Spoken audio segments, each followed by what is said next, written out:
Today, Palestinians buried their dead, including children, killed yesterday along Gaza's border with Israel.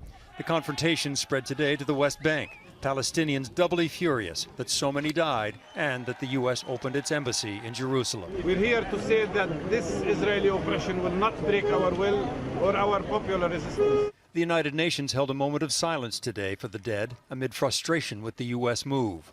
We must collectively call on all to refrain from unilateral measures that only steer us away from a peace process. Washington sees it differently. There is no plausible peace agreement under which Jerusalem would no longer remain the capital of Israel. Recognizing this reality makes peace more achievable, not less. The violence in Gaza Strip is along the Israeli border. Gaza is about 70 kilometers from Tel Aviv, where the old U.S. embassy was, and about 78 kilometers to Jerusalem. About the same distance, but a world of difference politically. What was the U.S. consulate in Jerusalem and is now the U.S. embassy is along an armistice line that identified East and West Jerusalem 70 years ago. But there never was final international agreement on Jerusalem's boundaries. Since the 1967 war, Israel has expanded into East Jerusalem and the West Bank.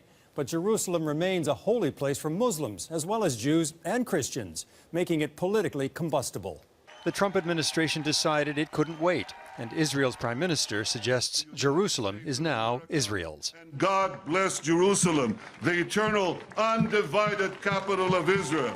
That would negate Palestinian claims to the city, an unlikely starting point for peace talks. Traditional U.S. allies are discomforted, Britain calling for an investigation into yesterday's violence, including Israel's use of live fire. We urge Israel to show restraint. And France's foreign minister says war could loom. La guerre pourrait menacer. This may be why previous U.S. administrations did not move the U.S. embassy to Jerusalem. Violence would be immediate and lasting peace more distant. Eric Sorensen, Global News.